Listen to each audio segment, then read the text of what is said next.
नमस्कार साथियों, एक बार फिर से स्वागत है आप सभी का आप सभी के चहेते चैनल चंदेल्स गुरुकुल में। साथियों, शाम के 7 बज चुके हैं और समय हो चुका है जीके ऑनलाइन क्विज का। तो चलिए इस क्विज को स्टार्ट करते हैं और अपनी नॉलेज को चेक करते हैं। तो लेते हैं पहला क्वेश्चन। पहले क्वेश्चन में कहा गया कि न्यूटन का गति संबंधी तृतीय नियम है।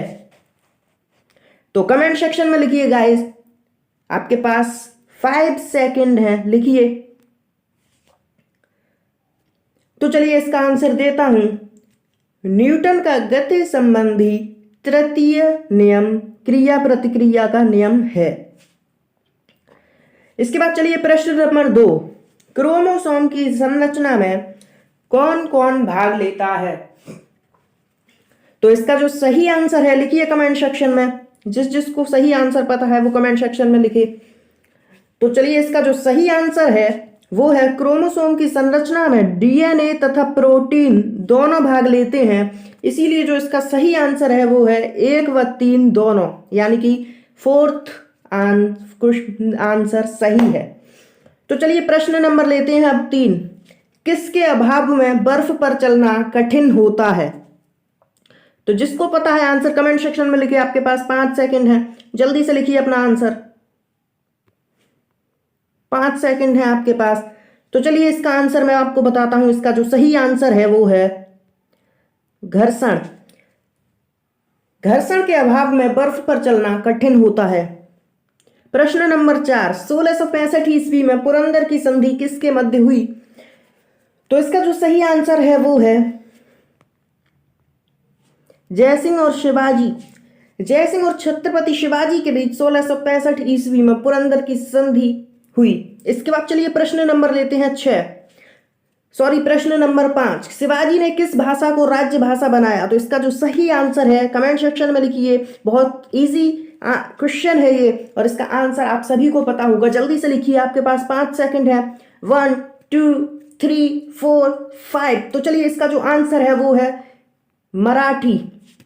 शिवाजी ने मराठी भाषा को अपनी राज्य भाषा बनाया। इसके बाद चलिए प्रश्न नंबर लेते हैं 6।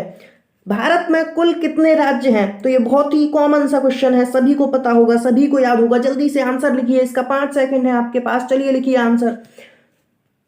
तो इसका जो सही आंसर है वो है साथियों 28 राज्य और 8 केंद्र शासित प्रदेश।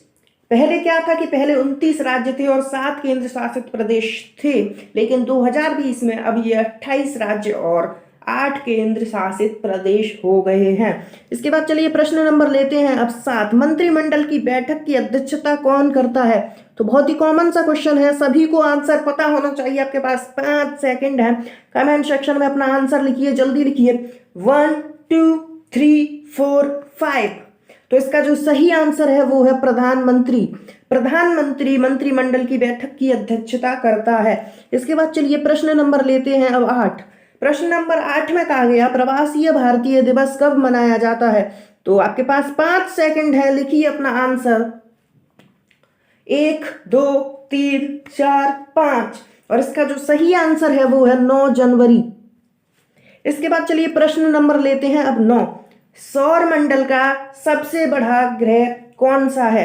तो इसका जो सही आंसर है वो है बृहस्पति। आप सभी को पता होगा, काफी कॉमन क्वेश्चन था।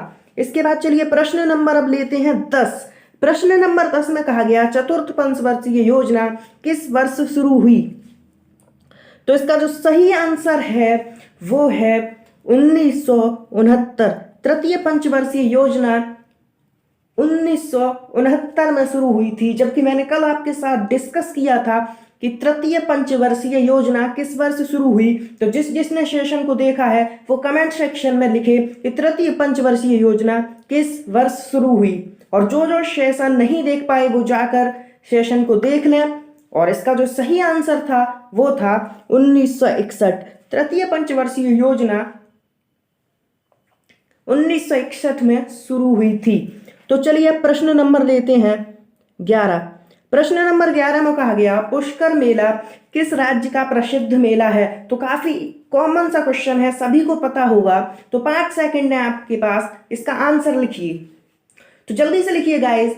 तो इसका जो सही आंसर है वो है राजस्थान। पुष्कर मेला राजस्थान के अजमेर में मनाया जाता है। तो चलिए प्रश्न नंबर लेते हैं अब 12। प्रश्न नंबर 12 में कहा गया सांची के स्तूप का निर्माण किसने करवाया। तो काफी कॉमन सा क्वेश्चन है गाइस, जल्दी से इसका आंसर लिखिए, आपके पास 5 सेकंड है। 1 2 3 4 5। तो इसका जो सही आंसर है वो है स्कंदगुप्त। इसका स्कंदगुप्त आंसर नहीं है, इसका जो सही आंसर है वो है सम्राट अशोक। सम्राट अशोक ने सांची के स्तूप का निर्माण करवाया था। इसके बाद चलिए प्रश्न नंबर लेते हैं 13। प्रश्न नंबर 13 में कहा गया रेशम उत्पन्न करने वाला जीव कौन सा है। तो रेशम उत्पन्न करने वाला जीव आप सभी जानते हैं रेशम का कीड़ा, लेकिन यहाँ उसका वैज्ञानिक नाम दिया गया है और उसका जो वैज्ञानिक नाम है वो है बोमिक्स मोराई। तो आपको ये जो पॉइंट है या जो वैज्ञानिक नाम है रेशम के कीड़े का वो आपको याद कर लेना है, काफी इंपॉर्टेंट है और काफी बार एग्जाम्स में पूछा गया है। तो चलिए प्रश्न नंबर लेते हैं 14। प्रश्न नंबर 14 में कहा गया अनुच्छेद 14 किससे संबंधित है। तो अनुच्छेद 14 ये आपको मैं आंसर बताता हूं, इसका जो सही आंसर है वो है विधि के समक्ष समिता। जबकि मैंने कल डिस्कस किया था कि अनुच्छेद 17 किससे संबंधित है। तो जिसने सेशन देखा है उसे आंसर पता होगा, कमेंट सेक्शन में लिखे, और जिसने नहीं देखा मैं उससे रिक्वेस्ट करूंगा प्लीज सेशन को जाके देखो। 20 क्वेश्चन हम डेली डिस्कस करते हैं। यदि आप डेली 20 क्वेश्चन लर्न करते हैं तो आपको महीने में 600 क्वेश्चन याद हो जाएंगे, जो काफी आपकी जीके को स्ट्रॉन्ग बना देंगे। तो इसका जो सही आंसर है वो है अस्पृश्यता का अधिकार। जो अनुच्छेद 17 है उसमें अस्पृश्यता के अधिकार का उल्लेख है, और अनुच्छेद 14 में विधि के समता के अधिकार का उल्लेख है, जबकि उपाधियों का अंत का जो उल्लेख है वो अनुच्छेद 18 में मिलता है। तो तीनों आपको पता भी हो जानी चाहिए कि जो अनुच्छेद 18 में है वो है उपाधियों का अंत, विधि के समक्ष समता 14 और अस्पृश्यता 17। इसके बाद चलिए प्रश्न नंबर लेते हैं 15। डोनाल्ड ब्रैडमैन किस खेल के महान खिलाड़ी हैं। तो इसका सही आंसर है, आप सभी को पता होगा, बेसिक सा क्वेश्चन था, तो इसका जो सही आंसर है वो है क्रिकेट। इसके बाद चलिए प्रश्न नंबर 16। विश्व का सबसे बड़ा पठार कौन सा है। तो कल मैंने आपके साथ डिस्कस किया था कि विश्व का सबसे ऊंचा पठार कौन सा है, तो कमेंट सेक्शन में आंसर लिखिए। और जो विश्व का सबसे बड़ा पठार है वो भी मैंने कल बताया था, तो अगर आपको याद है तो कमेंट सेक्शन में लिखिए, यदि याद नहीं है तो इसका जो सही आंसर है वो है तिब्बत का पठार विश्व का सबसे बड़ा पठार है। इसके बाद प्रश्न नंबर 17। थल सेना का मुख्यालय कहाँ स्थित है। तो थल सेना का जो मुख्यालय है वो आप सभी जानते हैं, कॉमन सा क्वेश्चन था। इसका जो मुख्यालय है वो है नई दिल्ली में। थल सेना का जो मुख्यालय है वो नई दिल्ली में स्थित है। इसके बाद प्रश्न नंबर 18। इलाहाबाद की संधि किस वर्ष हुई।